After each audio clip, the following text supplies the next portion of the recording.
Fala rapaziada, jogadores que recusaram a sua seleção. Vamos ver esse vídeo aqui do Eurofoot, já deixa o like lá no vídeo original e simbora pra ver os jogadores que recusaram a seleção. Imagina o jogador tá lá no sofá quando de repente chega um zap, o cara foi convocado pra seleção, é alegria. Puta, isso deve ser um sentimento muito foda. A primeira vez deve ser um sentimento muito da hora. De todo mundo, mas nem de todos, porque as pessoas são diferentes e alguns jogadores simplesmente já recusaram convocações. Pega esse primeiro caso, por exemplo. Imagina você confiar tanto no seu talento que por algum motivo você rejeita uma convocação em ano de Copa do Mundo, pois aconteceu cara, com o nosso... loucura, tá? Cada um tem seu cada qual. Eu não tô aqui pra julgar, mas ainda assim é loucura você parar pra pensar. Imagina, todo moleque que quer ser jogador de futebol sonha em estar numa Copa do Mundo, sonha em ganhar uma Copa do Mundo e o cara recusa a seleção. É brincadeira. Nosso querido Rabiot, e justamente no ano de 2018, quando a França foi campeã mundial. Como sabemos, o Rabiot...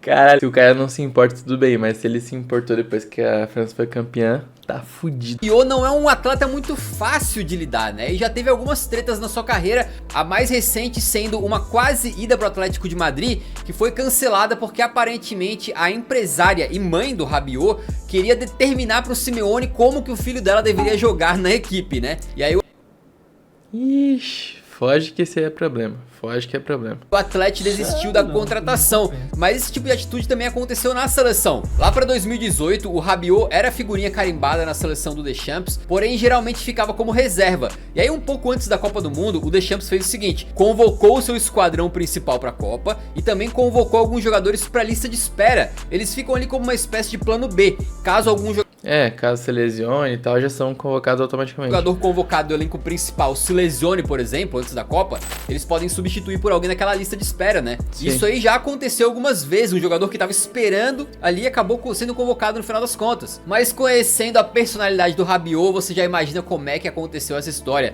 Ele não quis saber disso aí não, tá? E quando a seleção francesa passou pra ele um cronograma de treinamentos que todos os jogadores na lista de espera tinham que fazer pra se manterem em forma ali na ponta dos cascos, caso precisassem ser chamados pra Copa do Mundo, o Rabiot falou: eu treinar pra ficar aqui esperando pra caso vocês queiram me chamar?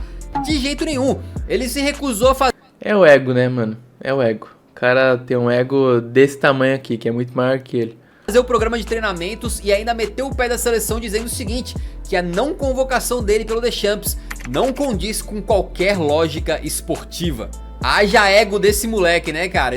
O cara se acha literalmente Cristiano Ronaldo, Neymar, Messi da seleção. E eu já ouvi falar sobre esse Rabiot. E às vezes que ele entrou em campo meio que, tá ligado?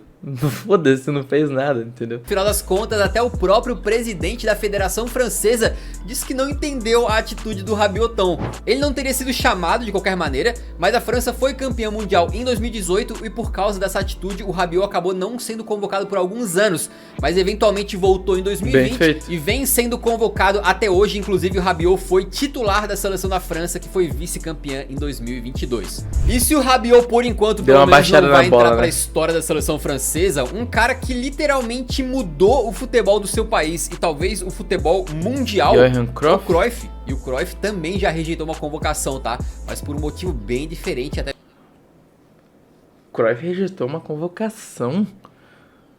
Essa eu não tava sabendo não. Bem pesado. O Cruyff foi um dos jogadores mais revolucionários da história e foi símbolo máximo daquela laranja mecânica, a seleção da Holanda que encantou o mundo na Copa de 74. E a gente sabe que nem toda bonita história tem um final feliz, né? Aquela Holanda perdeu a final da Copa para a Alemanha, mas teria chance de tentar repetir o feito em 78. 4 anos depois, a próxima Copa era uma chance de ouro para aquela... Engraçado, né, cara? A Holanda sempre foi cogitada e ainda é cogitada como uma seleção hiper mega forte. Só que é uma seleção que nunca ganhou nada. Sempre chegou ali e bateu na trave. É muita loucura, cara. Tipo assim, você pensa em Holanda, você pensa como uma campeã mundial, porque todo mundo fala bem da Holanda, sabe? Mas é uma seleção que nunca ganhou nada. Geração. Eurocopa não sei se ganhou, né, mas...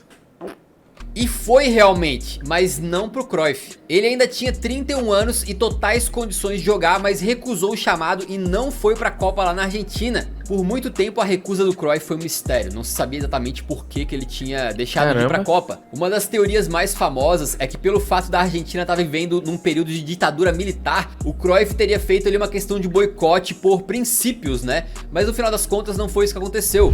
O gênio revelou em 2008 em entrevista que na verdade o que tinha acontecido é que no ano anterior ele e a sua família tinham sido vítimas de um sequestro e o medo por tudo que eles viveram foi o motivo de não ir pra Copa. Meus filhos iam pra escola acompanhados pelos policiais, a polícia dormiu em nossa casa durante 3 ou 4 meses, eu ia aos jogos com um guarda-costas, então imagina como é... Caramba.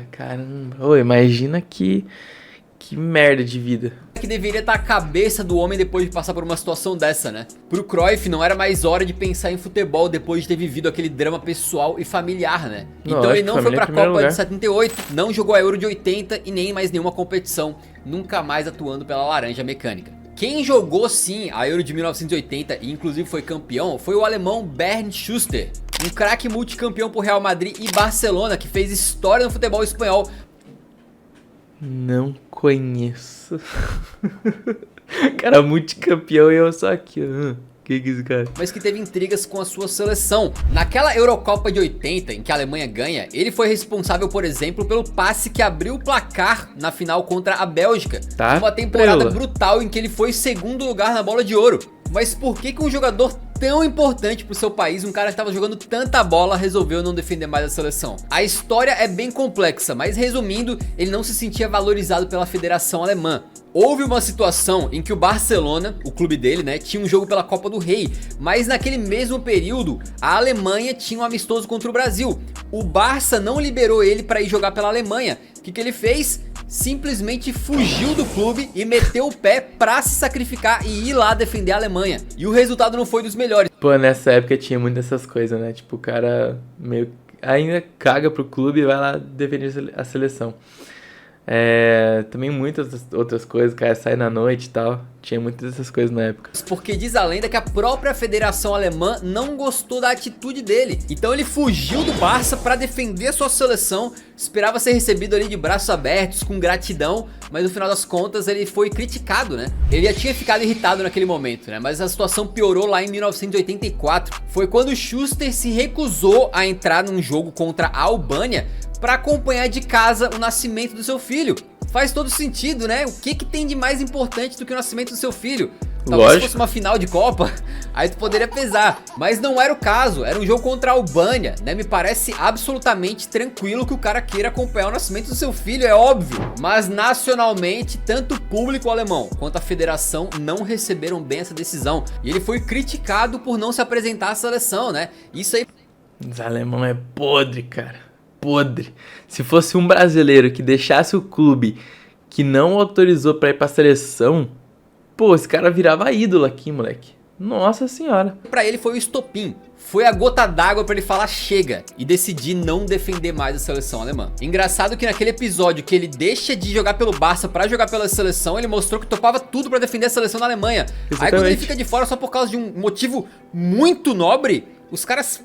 ficam pé da vida com ele? Me parece uma inversão completa de valores e até lembra um pouco o caso que aconteceu mais recentemente com o Gabriel Magalhães, né? Que acabou ficando de fora da Copa de 2022 pelo mesmo motivo, pelo crime de ter ousado querer ver o nascimento do seu próprio filho. Uma babaquice sem tamanho, né? Outro cara que ficou fora da Copa de 2022... Não sabia dessa que o Magalhães tinha ficado de fora. Loucura. 22 foi o... Loucura não, né? Foi ver a filha. Porra. Ben White, ou melhor, não é que ele ficou de fora não, tá? É que ele simplesmente foi e de lá ele meteu o pé.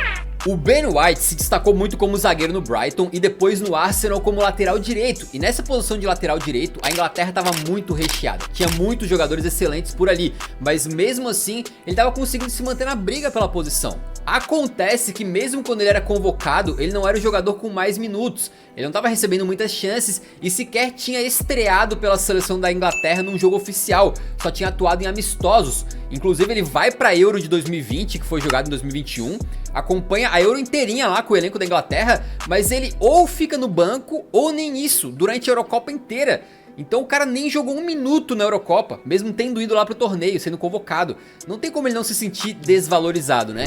E aí quando chega a Copa de 2022, acontece a mesma coisa. O Ben White é convocado, vai pra Copa, mas nas primeiras 2 partidas da Inglaterra ele não entra em campo nem por 1 minuto. E aí o cara falou, pô, não dá cara, se é pra ficar assim, não quero mais. Simplesmente meteu o pé no Mundial e deixou o time ali alegando problemas pessoais. Mas existe uma informação aí de que ele pode ter brigado com um dos assistentes do Southgate e por isso que ele resolveu ir embora do grupo. Foi um caso meio confuso que até hoje não tá completamente explicado, né? Só que se dessa vez tinha sido... Mano, futebol é um negócio muito tipo de companheirismo, né? Tipo, tudo bem, o craque de bola ele nunca vai ficar fora do time, mas... Pô, é um zagueiro, mano. Você tá ali só pra compor elenco. Ele tem que saber disso. Mas... fazer o quê, né? É a personalidade do cara. Sido um pouco mais confusa a situação. Da próxima, o Ben White explicou tudo bem certinho. O que ele fez? Ele pediu pro Edu, que era o dirigente brasileiro do Arsenal, ligar pro Southgate e pro pessoal lá da Inglaterra e dizer o seguinte: o Ben White não quer mais ser convocado, ele não quer mais defender a seleção. E aí fazer o quê? O cara tem o direito dele, né? E inclusive, por exemplo, ficou de fora da Eurocopa de 2024, quando a Inglaterra chegou na final com aquele futebol maravilhoso, né? Lindíssimo que a gente aquele futebol assim de você conhece. Mas o mais curioso é que essa disputa ferrenha na lateral direita da Inglaterra, no momento não tá mais tão disputada assim. Os caras que estavam por ali, o Trippier virou lateral esquerdo na Eurocopa, o Arnold tava entrando mais no meio campo com o Southgate, enquanto o titular, que era o Kyle Walker, deu uma queda de desempenho aí, né, entrou numa má fase terrível. Então não é nenhuma loucura imaginar que com o Tuchel assumindo a seleção da Inglaterra, o Ben White poderia ser o lateral direito, né? Aparentemente, agora que o Southgate foi embora, o Ben White mudou de ideia. E ele falou, opa, o Portão do Sul já vazou? Tranquilo, então agora estou disposto a voltar para a seleção. Veremos os próximos capítulos. Tem muito jogador que tem muito problema com o técnico da seleção mesmo. E tem muito técnico que é cabeça dura, cara. Tipo, acontece um bagulho ali, ele não vai mais convocar e meio que foda-se, tá ligado? Falando em lateral direito, a gente veio falar de um caso de brasileiro agora, que rejeitou justamente a seleção do Brasil. A gente já viu muito jogador brasileiro se naturalizar e acabar defendendo uma outra nação, muitas vezes até porque não tem, né, aquela chance de defender a seleção brasileira mesmo. Mas o caso do Mário Fernandes é um pouco diferente, porque ele teve chance sim com a seleção brasileira. Ele foi convocado. Chegou aí jogar o antigo Super Clássico das Américas, aquele amistoso glorificado entre Brasil e Argentina. Isso quando ele ainda tava no Grêmio, né? Mas aparentemente o Mário Fernandes ficou irritado porque ficou no banco no primeiro jogo. E aí largou a concentração e não quis participar do jogo de volta. Esse tipo de atitude certamente não pega bem, né? E assim é claro que o Mário Fernandes não foi mais convocado na época. E aí depois de muitos anos atuando pelo CSKA Moscou, ele acabou buscando então a dupla cidadania para poder defender a seleção da Rússia. E foi que é uma grande seleção, uma seleção gigantesca, ganhou muitas coisas por aí, né? Pô, há de se defender, né? Quem que não queria defender a Rússia? Nossa. Exatamente o que ele fez, inclusive jogando a Copa do Mundo de 2018 pela Rússia como titular. No final das contas... Foi campeão, né? Foi, né? A carreira do Mário Fernandes não foi de tão alto nível assim, então é bem possível que depois daquele Super Clássico das Américas ele não tivesse sido mais convocado de qualquer maneira, a gente não sabe. Agora, o que é um fato é que o cara simplesmente jogou uma Copa do Mundo. Com outro país é verdade, mas ele se arrepende? Não. Cara, jogar uma Copa do Mundo com a Rússia, mesma coisa que, sei lá, você falou, eu tava lá, entendeu? Tava lá, mesmo que não participasse, tava lá. Não tenho certeza. Falando em Argentina, vamos para um caso de um cara que não cansou de ter problemas com a seleção, que foi justamente o Juan Román Riquelme. Não o Juan Román Goku, né? A gente já falou da treta que ele teve com o Maradona aqui no canal, quando o Riquelme deixou a Argentina em 2009 por briga com a comissão técnica. Mas essa história aqui é um pouquinho diferente, tá? Era 2006 e o principal craque da Argentina na época, o Riquelme, tinha acabado de jogar sua primeira Copa do Mundo. E não tinha problemas físicos não, tá? Ele tava só com 28 anos, atuando normalmente pelo Villarreal. Até que meio que do nada ele anuncia que não vai mais jogar pela seleção. E a explicação foi bastante... Imagina o teu camisa 10 da sua seleção falar assim, não vou mais jogar não. Foda-se, não vou. simples, a mãe dele tava com problemas de saúde e ele disse que a família tá em primeiro lugar e que por isso rejeitaria a convocação. Eu acho que faz muito sentido se você tem algum problema. Tá. Quebrei a cara. Mas mesmo assim, se o cara é camisa 10, ele é um pouco craque, né? Difícil. Plano familiar muito forte ali, uma situação muito pesada, o cara não ter cabeça, né, pra jogar futebol da melhor maneira e tal. Ainda mais num caso como o do Riquelme, que já declarou várias vezes como a família foi sempre um fator muito importante pra ele, né. A relação com a mãe dele era muito especial. Ele disse que ele é o filho favorito da mãe dele e que a mãezinha acendia uma vela toda vez que ele iria jogar e tal, né. Mas pro torcedor não deixa de ser um choque, né. Imagina se fosse Sim, o Neymar no auge físico e técnico, né, de repente falando que não vai mais defender a seleção brasileira porque o pai... Pô, do jeito que tá hoje, acabou a seleção, né? Cadê a independência? Acabou a seleção hoje em dia. Dele adoeceu, algo assim. Ou seja, mesmo entendendo que é uma recusa que faz sentido, né? E que o cara naquele momento não tá preparado pra defender a seleção, ainda assim, todo mundo ficaria meio espantado. Mas, ó, deu tudo certo e o Riquelme... Eu acho que, tipo assim, mano, já teve jogadores que perderam pai e mãe um dia antes do jogo, 2 dias antes do jogo, ou no próprio dia do jogo, e mesmo assim foram jogar. Lógico que isso aí é uma questão de trabalho com o clube, que o cara tava com o clube. Mas, sei lá, cara, eu acho que o profissional do futebol ainda assim é um profissional, independente se for país ou clube, tá ligado? Tipo, só vai, mano, entendeu? E nascimento de filho é diferente, só acontece uma vez. Mas sei lá. Não ficou muito tempo fora da seleção, tá? Inclusive voltou. Muito fácil falar, né? Eu não sou jogador. Se meu pai e minha mãe morrer lá e eu tivesse lá sido convocado na seleção brasileira lá, treinando na Granja Comari, muito difícil saber se eu não ia querer sair pra não ir no enterro, né? Voltando pra jogar a Copa América de 2007 como titular pela Argentina, perdendo apenas pro Brasil na final. E não muito tempo depois ele também sente essa saudade de casa, né? E acaba retornando do futebol europeu pra voltar pro Boca Juniors. Por falar em voltar, te convido a voltar mais vezes pro canal. Olha a quantidade de vocês que assistem e não são inscritos aqui. Se inscreve aí, rapaziada. O link do vídeo original tá na descrição. Eu já tô inscrito aqui, ó. E já deixei o like. Pô, que isso, cara. Se você gosta do nosso conteúdo, me dá esse voto de confiança. Clica no botão de se inscrever pra você receber os vídeos do Eurão mais facilmente aí e continuar acompanhando o que a gente faz, beleza? Top. Outro craque com passagem pelo Barcelona e com problemas na seleção foi o Samuel Eto'o, o camaronês que tem uma carreira aí com bastante polêmica, né? Quando atuava no futebol russo, o Eto'o chegou a ser suspenso da seleção porque ele denunciou vários problemas dentro da Federação Camaronesa. Coisas como pagamento atrasado, má gestão e até voos que não eram dos melhores que a organização arranjava para os jogadores. Caramba. Pra ter uma ideia, isso aí ficou tão sério que o Eto'o chegou a capitanear uma greve de jogadores no período. A Federação Camaronesa chegou a ter que cancelar jogo por causa dessa greve, tá? E o que eles fizeram? Puniram o Eto'o com uma suspensão de 15 jogos sem atuar pela seleção. E 15 jogos da seleção? Se não for ano em competição de... Se não tiver ano de competição de alguma coisa, tipo 1 ano. 2 anos. Sem atuar pela seleção. Caramba! 15 jogos por uma seleção é muito, né? A punição depois foi reduzida, mas o Eto'o não tava feliz com a situação. Não tava feliz com a própria seleção, com a federação. Então mesmo com a suspensão acabando, ele pegou essa insatisfação, somou com o fato de que tiraram a braçadeira de capitão dele e recusou uma nova convocação, dizendo que a federação era amadora e que ele não queria mais jogar não. Depois ele volta atrás e chega a fazer alguns jogos por Camarões ainda antes da sua aposentadoria, inclusive jogando uma partida da Copa do Mundo de 2014 no Brasil. Agora, curiosamente, passa o tempo pra frente, né? E hoje o Eto'o é presidente da Federação Camaronesa que ele tanto criticou no passado. Critiquei e vim aqui mudar. Botou o pá na mesa.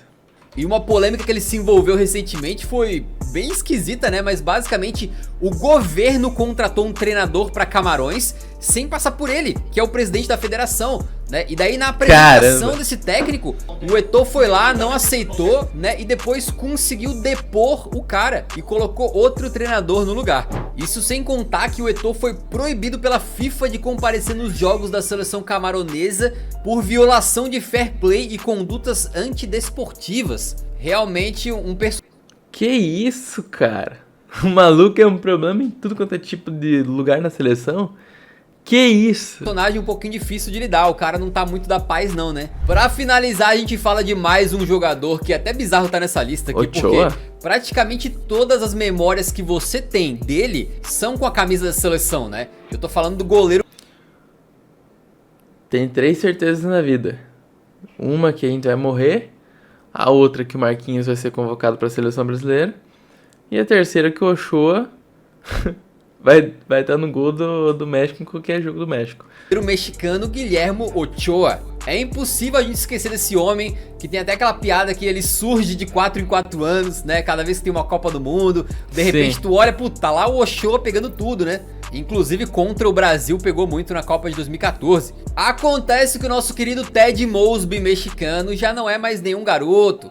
O homem tá com 39 anos. A gente sabe que goleiro dura mais, né? O goleiro vai mais longe. Mas ainda assim o Ochoa não é nenhum garoto. E aí quando ele tava defendendo a Salernitana da Itália em 2024, ele vinha perdendo a posição tanto no clube quanto na seleção. E pra ele essa é uma situação muito difícil, porque ele se acostumou a ser titular a vida inteira, né? Então quando ele é convocado pra seleção, ele se recusa a ficar no banco por se sentir desvalorizado, desrespeitado, e acaba inclusive ficando fora dessa última Copa América, né? Não deve ser fácil tu perder uma posição que sempre foi tua, mas depois o Ochoa acabou voltando atrás, já voltou a ser convocado, chegou a jogar já de olho na sua 6ª Copa do Mundo. Caramba, cara, que loucura. Mas assim, o cara tá com 39 anos, pô. Ele tem que entender que o nível dele já não tá quando ele tava no auge ali. E tem que rodar elenco, tem que dar oportunidade pros jovens, mano. Porque se uma hora ele sair, tipo, com 41, por exemplo, todo fudido, não conseguiu mais defender nada, que sequência que vai ter um goleiro novo? Aí vai ter que começar tudo de novo, tá ligado? Pô, isso é meio foda. 2026 vai tá aí e o Ochoa vai tá lá pegando, hein? Mas pelo menos o Ochoa voltou sem que precisasse fazer nenhuma musiquinha implorando pro cara retornar, porque foi exatamente isso que aconteceu com o Ibrahimovic, quando ele não recusa uma convocação de bobeira, mas ele treta com o técnico da seleção e acaba ficando de fora. Você pode ouvir essa história e outras de tretas desse tipo no vídeo que tá aqui mais ou menos na minha mão, beleza? Loucura, cara, loucura. Esses cara era loucura.